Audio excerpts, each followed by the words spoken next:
Hey guys, I'm Jesse Lavelle. Welcome back to my channel. Today I'm going to show you how I set up dual back button autofocus with the Canon R6.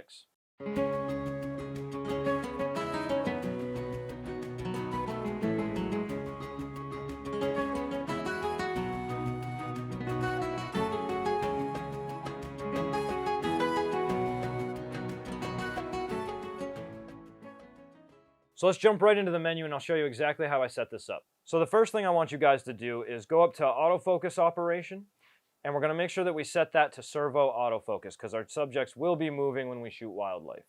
We're going to go to the autofocus method and we're going to set it to spot autofocus, not eye tracking. So autofocus method, spot autofocus, subject, probably going to be animals, so we'll set that to animals. Continuous autofocus, you want to make sure that that's disabled. It's a battery sucker, we don't need it. So disable continuous autofocus. And then we're going to go to touch and drag autofocus settings, and we're going to make sure that those are enabled. Positioning method will be set to relative, and touch area will be set to the right. Now this is a little bit preference. You don't necessarily need to have it, and if you want to disable the touchscreen completely, feel free to. You don't need it, it's just preference. So we're going to go back from there, and we're going to go over to tab 3. This is where you can change the case settings for your autofocus. Now I find case 1 to be the most reliable, but I do, and again, this is for more like birds in flight, fast action. I have tracking sensitivity set all the way to the negative, and I have acceleration and deceleration set all the way to the positive. So that's how I have it set up for birds in flight. So after that, we're going to go over to tab 5. So go to tab 5, we want to go to initial servo autofocus point. We want to click that and make sure that it's set to the top option. Initial autofocus point set for face, okay? So we set that there, and then we're going to go to the sensitivity autofocus point select and make sure that that is set to +1. Now that's actually for your joystick. So by default, it's actually set to be disabled, but we're going to enable that in just a minute. So stay with me. But right now we want to have the sensitivity autofocus point select set to +1. Okay, so this is where we're actually going to go and customize a few of the buttons. So let's go over to the customized button settings. So we're going to scroll all the way over to the camera icon, and we're going to go to tab 3. So we're going to go into custom buttons.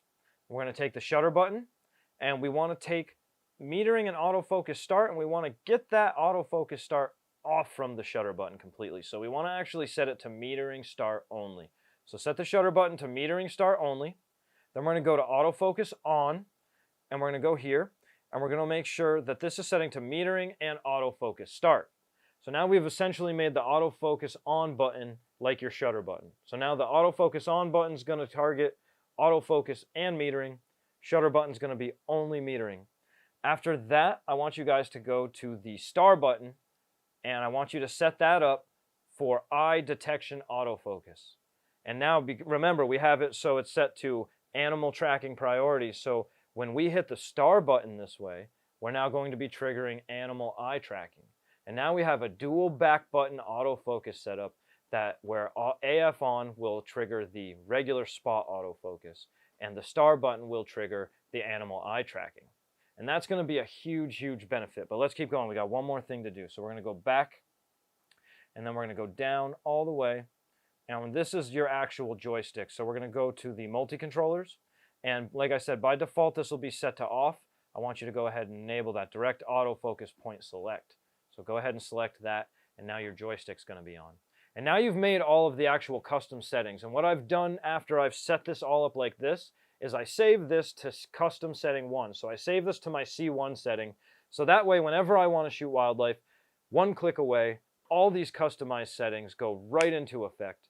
And then I can always go back to like regularly shooting in manual, and I can have it set up like more of the normal where I might use my front shutter button with it attached to my autofocus, because I do like to do that for portraiture and stuff like that. So, you know, this way you can set up this just more of a wildlife specific type of a shooting style right onto one of your custom settings. Again, I have it to custom 1, and it really works really well that way. Now, the reason I say it's really important that you try dual back button autofocus is I'm telling you that no matter how much hype you've heard about the animal eye tracking, it's going to fail you. It's going to fail you probably as often as it's going to work for you. And I know people don't want to hear that about their new fancy camera, but it's the truth.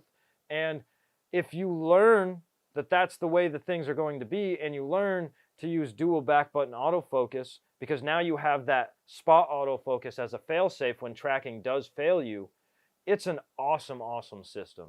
And once you get really used to it and you start to be able to assess the type of situations where you know tracking probably will work, and then when you see situations where you think, oh, it probably won't work, you can just use spot autofocus. So part of it's learning the camera, learning what the autofocus or the algorithms that are running the autofocus now are capable of. But once you do that, the autofocus system is honestly really, really amazing.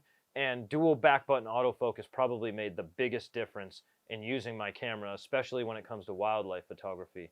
So I just wanted to share these settings with you guys. I hope it helped somebody. Guys, if you think this video helped you, do think about going below, subscribing, clicking the notification bell, and I'll see you on my next video.